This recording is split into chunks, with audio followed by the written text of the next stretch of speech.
Hello అండి అందరికీ welcome to my channel Anusha బాన్స్వాడా.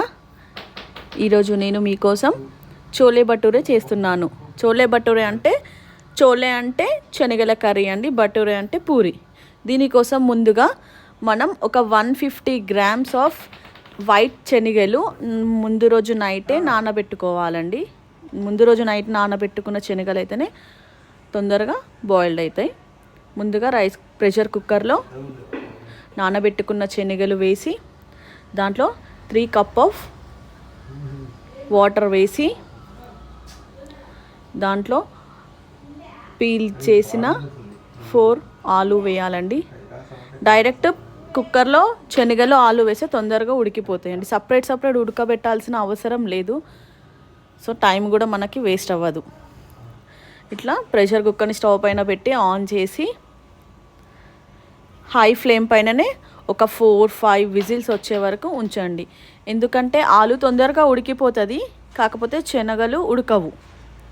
So శనగలు ఉడకాలంటే 4 or 5 విజిల్స్ ఉంటే సరిపోతుందండి.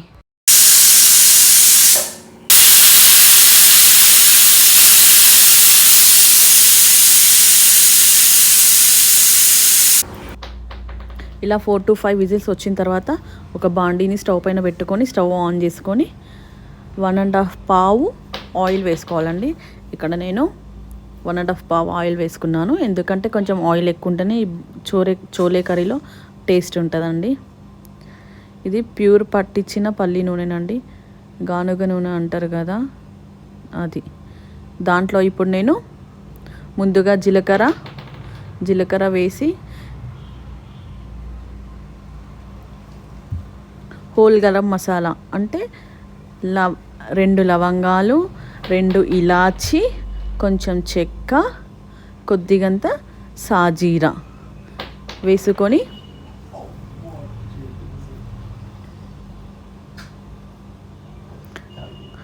హాఫ్ స్పూన్ అల్లం వెల్లుల్లి పేస్ట్ వేసి కొద్దిగంత పసుపు వేసి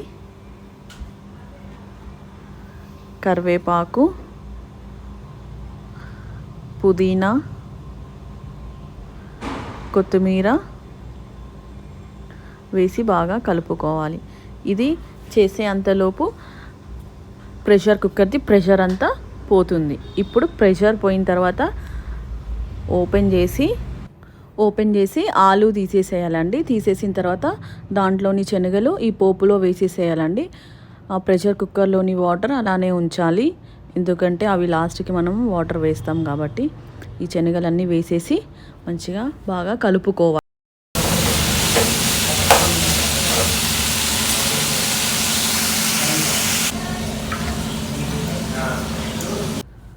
ఇప్పుడు ఆలుని చిన్న చిన్న పీసెస్గా కట్ చేసుకొని ఆ శనగలలో వేసి మరొకసారి కలుపుకోవాలండి. కలుపుకున్న ఆలులో టమాటా వేసి మళ్ళీ ఒకసారి కలుపుకోవాలండి. ఇప్పుడు రుచికి సరిపడా ఉప్పు, కారం, ఇంకా ధనియా పౌడర్ ఈ మూడు వేస్తే సరిపోతుందండి. ఈ 3 వేసి ఆ శనగలు ఆలు ఉడకబెట్టుకున్న వాటర్ దీంట్లో పోసేసి ఇంకా ఎక్స్ట్రా వాటర్ వేయాలి కాబట్టి 3 గ్లాస్ ఆఫ్ వాటర్ వేసుకోవాలి.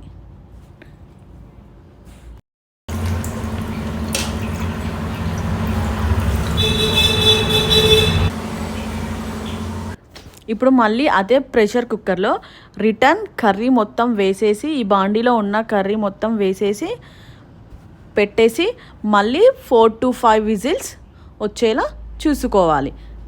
ఎందుకంటే యాక్చువల్గా శనగలు అప్పటికి ఉడకలేదు, పోపు వేసి ఉడకబెడితే కూడా టేస్ట్ ఇంకెక్కువ వస్తుందని ఉడకబెట్టాము.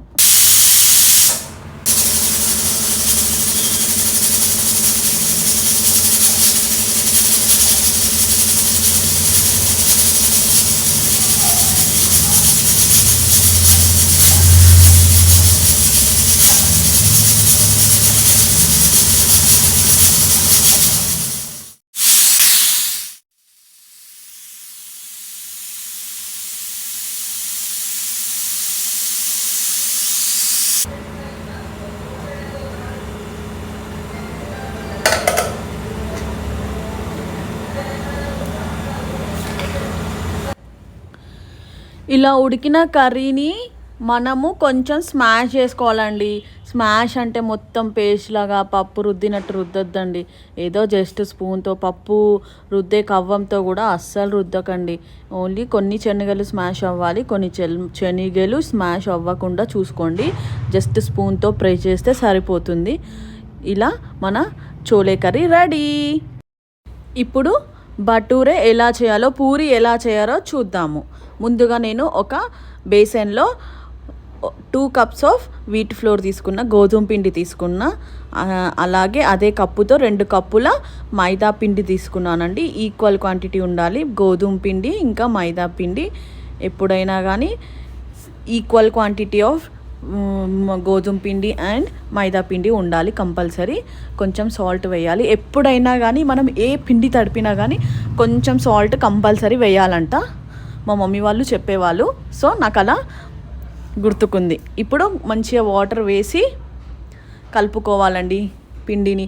నేనైతే గ్రానైట్ పైన పిండిని కలుపుతున్నా. చాలా ఈజీగా ఉంటుందండి గ్రానైట్ పైన అయితే, ఈజీగా మనం కలపగలుగుతాం.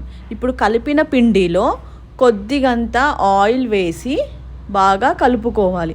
కలుపుకున్న పిండిని ఒక 10 నిమిషాలు నాననివ్వాలి.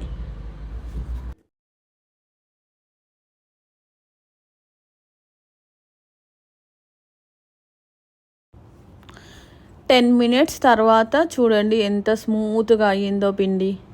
గట్టిగా కాకుండా ఇట్లా సాగదీసినట్టు కాకుండా చాలా స్మూత్గా అయ్యింది. ఇప్పుడు మనం నానిన పిండిలో కొంచెం అంతా తీసుకొని, కొద్దిగా పిండి తీసుకొని, ఎందుకంటే మళ్ళీ మొత్తం కలపలేము కాబట్టి కొంచెం పిండి తీసుకొని దాన్ని చాలా బాగా కలుపుకోవాలి. కలుపుకొని ఇప్పుడు పార్ట్స్గా డివైడ్ చేసుకోవాలండి. మనం కొద్ది పిండి పూరి చేస్తే చాలా బాగా స్మూత్గా మెత్తగా వస్తాయండి. చూడండి నేను ఎంత బాగా చేశానో పూరి. చాలా పర్ఫెక్ట్గా వచ్చాయండి నాకైతే ఈరోజు పూరి కర్రీ. నేనైతే చాలా బాగా చేశాను. మీరు కూడా ఇంట్లో ట్రై చేసి ఎలా ఉందో కామెంట్ చేయండి. నా ఛానల్ని సబ్స్క్రైబ్ చేయండి, షేర్ చేయండి, కామెంట్ చేయండి అండ్ లైక్ చేయండి. మీరు కంపల్సరీ ట్రై చేసి ఈ పూరి కర్రీ ఎలా ఉందో నాకు కామెంట్ చేయండి.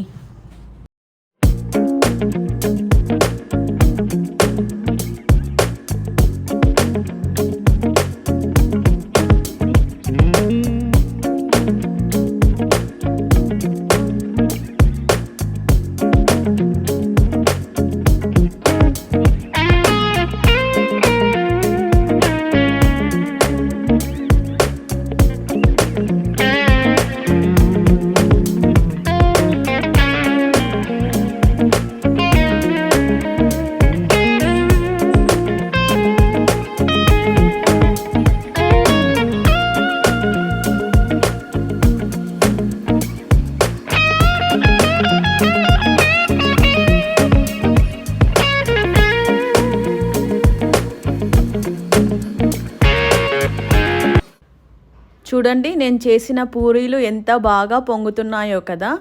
మీకు నచ్చితే కామెంట్ చేయండి. పూరి శనగల curry chole bhature ready. Bye అందరికీ.